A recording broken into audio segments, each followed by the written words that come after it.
Hello and welcome to Tina's Joyful Kitchen. Happy April. We are going to make quick sheet pan dinners. Why? Because it's gorgeous outside and we want to get outside and enjoy the spring weather because we're tired of the cold. And we're going to get dinner on the table in less than 30 minutes. Hopefully less than 30 minutes. So today I'm going to make roasted asparagus and salmon. And then we're gonna do chicken thighs and sweet potatoes. Yummy, yummy, yum. Let's get started with our salmon. Very simple. I have some wonderful wild caught coho salmon and I slice them in pieces. You can buy them in smaller pieces like so, or you can slice them yourself. It cooks a little faster, which is why I did it like so, okay? So I'm gonna put them this direction here. This had meat on it, so I'm going to put that in the sink and we're not going to touch anything to that again. And let's get our asparagus together. I love asparagus. And asparagus, don't just chop off the ends. You're going to take the time and you're going to break the asparagus right where you just literally just bend it and then they break off. If you chop them, then you're likely going to get some of those woody ends, and I don't like that. I don't think you're gonna like that. So you're gonna take the time and you're going to do this with all of your asparagus. Asparagus is so good for you and is super yummy as well. So here we go. This should take you just a few moments. And some of them are breaking up higher, some of them are breaking up lower. That's why you don't wanna just take a knife and cut them, okay? You wanna do these all by hand. That's why I'm showing you painstakingly. No, this is not painstakingly. As my sister would say, it's very cathartic to chop vegetables, to be with vegetables, to smell vegetables, and to eat them, of course, because what do I always say? Vegetables are life. They're full of vitamins, minerals, phytonutrients. I can go on and on and on. Fiber that we need. Fiber. It kills me when I hear that people don't eat vegetables. So if I inspire you to do anything, it's to eat vegetables. And I don't care if it's just like my husband, broccoli and cauliflower and salad. That's all he'll eat. Yeah. At least he gets some vegetables in him. Okay.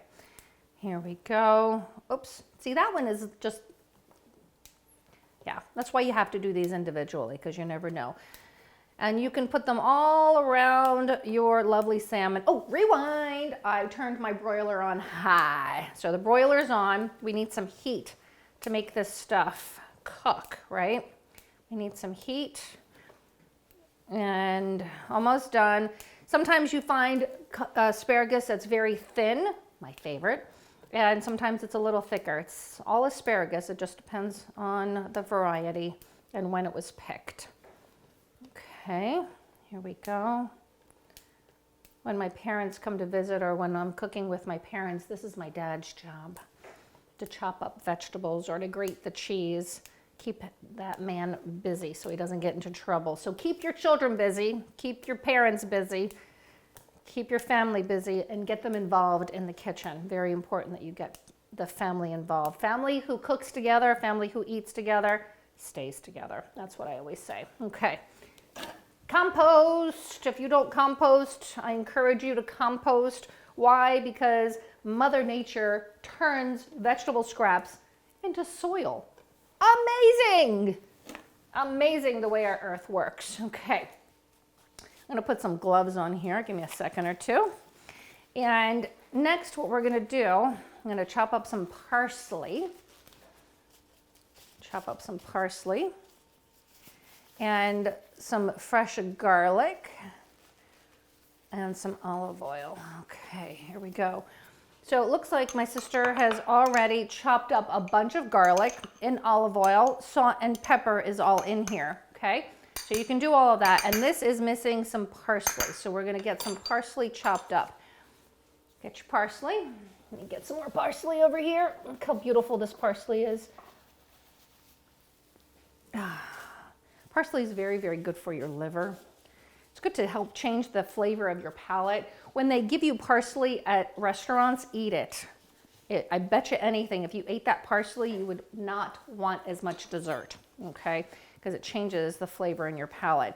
Now, when it comes to chopping parsley, see what I'm doing? I'm just gonna shave it off the stems. If you get a little stem, it's fine. But if you get too much stem, it could be bitter. So you don't want that. Okay, we're gonna shave that off. Give that back to who? Mother Nature. It's a lot of stems, so I'm gonna get rid of some of that. When you're chopping your herbs, I want you to chop the herbs and not macerate them. So the trick is here, I don't want you to have green on your cutting board. If you have too much green on your cutting board, you've macerated them, and you don't want that. I'm just getting rid of some of these long stems because this was a long stem one. Okay. Gather them all up and roll them up. And you're gonna cut once or maybe twice. There's a lot of parsley, but parsley is good for you, and it's yummy in this dish. Okay, here we go. Walk your fingers back, walk your fingers back. Make sure you have a sharp knife. I have parsley all over my countertop. It's all good. It's all good. My mom always grew parsley. We had a little patch of green in the backyard, and that's where she grew parsley. Always, always, always. We always have parsley in our house. So you're gonna get the parsley, mix it in with the oil, the olive oil, and the garlic. That's too much, so I'm just gonna put that aside for now. I could have cut this up thinner, but I'm lazy. I don't feel like doing that. It's okay. So you're gonna get this with your hands. And most important tools in the kitchen, I always say, are your hands. And I'm going to put that all over our salmon. You're like, Tina, that's a lot of parsley, and it's a lot of good for you, so just do it. There we go. Lots of garlic, chopped up garlic. Thank you, Rose, for chopping up all of that garlic for us. And you can put a little bit of the garlic on the asparagus too, but mostly it's for the salmon. Okay, here we go. Now, next I'm gonna get rid of these gloves. Voila, I don't have to wash my hands. I'm gonna get a little bit of sea salt and I'm gonna put that over the asparagus because the salmon already has the sea salt. It was already in that little mix that we did, okay? And I'm gonna put a little bit of freshly ground black pepper. Here we go. Love my electric fresh pepper grinder. Love it, love it, love it. Here we go. And I've got some fresh lemon juice that I'm gonna pour mostly over the salmon. And then whatever's left, I'll pour over the asparagus. What's missing for, oh, look, I have 3 more pieces of asparagus. There we go. Throw those in there. Is a little bit olive oil. So I'm gonna drizzle a little bit of olive oil generously over the asparagus. And there we have it. Putting this in the oven for about, oh, lemon slices. If you get some lemon slices, they're really pretty. And we're doing that just for the prettiness of it, okay? Just for the print, and of course it gives it a little extra lemon. We're gonna put this in the broiler for 8 to 10 minutes. You're gonna check it in 8 minutes, and it's gonna be 145 degrees with an instant read thermometer. All right, we'll be right back. All right, we're ready to make our chicken. We're gonna make the chicken and sweet potatoes. Now I want you to notice the other pan that I made the salmon, it was a stoneware, it was a stone pan. And I don't use parchment paper on that because things don't stick on my stone pan. This is a regular sheet tray. Use parchment paper. And I'm gonna give you a trick that my sister showed me. Can you tell I love my sister? She shows me so much. She's giggling in the other room. All right, so crumple it up, and it makes it easier so it wasn't all fly away and such. Can that be cut better? Yeah, but who cares? I'm lazy, just leave it. It's fine, it sits pretty. So I've got some chicken thighs. I'm lazy again, and I bought the chicken thighs boneless, skinless, okay? You don't have to buy them boneless, skinless. You can cook this with the skin on, peel the skin off later, eat the skin for all I care, it doesn't matter. But we're gonna put this chicken thighs right in the center of the pan here. Okay, and you know, you can make a whole bunch of sheet pan dinners and then put them in containers and have them for later. Put them in containers and then put some in the freezer, some in the refrigerator, and you have fast food right in your refrigerator. We want fast food in our refrigerator. People think that food comes from a drive-through, and it doesn't. It comes from you taking the time and finding joy to feed yourself and you feed your family healthy, healthy, healthy foods. Okay, so I've got my chicken in the center of the pan, and next I'm gonna get some sweet potatoes that had meat on it. What do we do when we have meat? Don't touch it again. Goes right into the drink. I mean the sink. Sweet potatoes, I keep the skin on. I scrub them underwater. If you have any black spots, you can cut them off with your knife if you want. And you don't have to, okay? I don't like that end. I don't like that end, so we'll get rid of that. But everything else, it's skin. The skin has a lot of fiber in it. So what's the difference between a sweet potato and a white potato? Why are sweet potatoes healthier for you? By the way, you see what I'm doing? I'm scoring and then safe fingers on top, pressing through, okay? Sweet potatoes are full of fiber, and that makes them lower in the glycemic index. It raises your blood sugar a lot less. So make round things, what do? We make them flat. And when we have something that is hard, hand on top, press through. We're making sweet potato fries. My absolute favorite kind of fry is a sweet potato fry. And I'm really happy my husband doesn't like them. So when I get an order, I get to eat them all myself. Not that I do, but you know. Now those are a little too fat, so I'm going to cut them up a little thinner because I like them when they're crispy.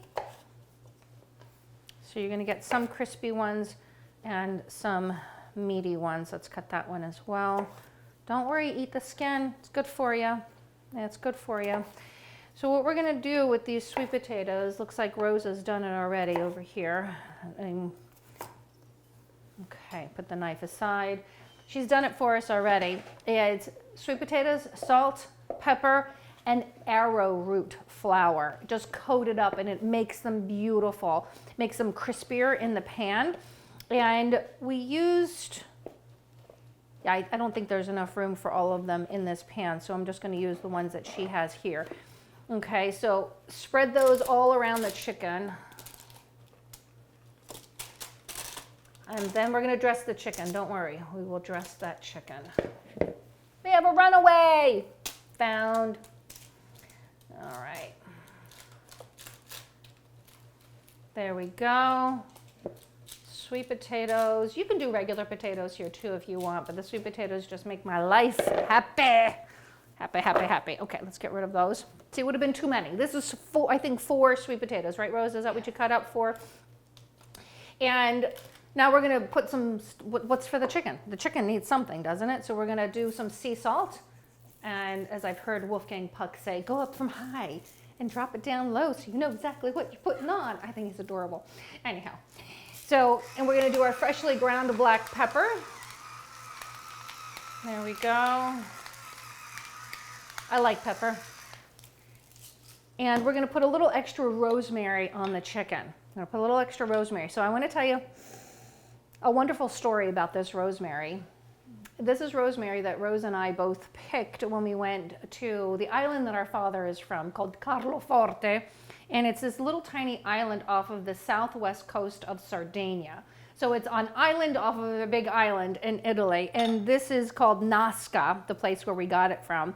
And there's a beautiful hike that we take down these shale, dangerous cliffs down to the tidal pools. It was amazing. It was invigorating and very scary all at the same time. And we picked this wonderful rosemary. I dried it, and yes, I brought it back to the United States. So we're going to use it. This is the Beyond Organic. Beyond Organic.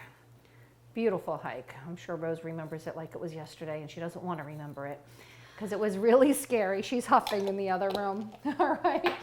All right. So we're going to put a little dash of olive oil on top of the chicken. It needs a little bit of fat on there. And this is going to go in the oven 425 for about 30 minutes. And then you're going to check with your instant read thermometer. The chicken is going to be 165 degrees. If not, you're going to bake it again. You're going to put it right back in. All right, in the oven this goes, and we'll be right back. Hopefully that salmon will be done by now. Let's check the temperature. Instant read thermometer. I didn't know I was a gadget girl until I knew I was a gadget girl. Don't touch the pan. Go right into the thick of the meat. And we are at 145. Over here, we are at 145. And it's done. Look how beautiful this is. Let me get my hot hands back out. And I can tilt this up and show it to you. Look how beautiful that is. Now those lemons, I told you, they're there just for the prettiness. They also protect the salmon a little bit. They're a little burned, throw them away. But they were pretty, right? And there we have it, our salmon sheet pan dinner. Our sheet pan dinners are ready. And that was so simple. And I hope that you make these. So here is our chicken thighs and sweet potato fries. I am salivating. I cannot wait to eat these sweet potato fries with that wonderful rosemary from Carloforte, the island that Rose and our father is from. And of course, our salmon and asparagus. Oh my gosh, remember, throw those lemons away. Yeah, because this is such good brain food. It is amazing for you. And now you have dinners for the entire week. Put them in small containers and you have fast food in your refrigerator. So there we have it, our sheet pan dinners. Thank you so much. Have an amazing month. And until next time, namaste.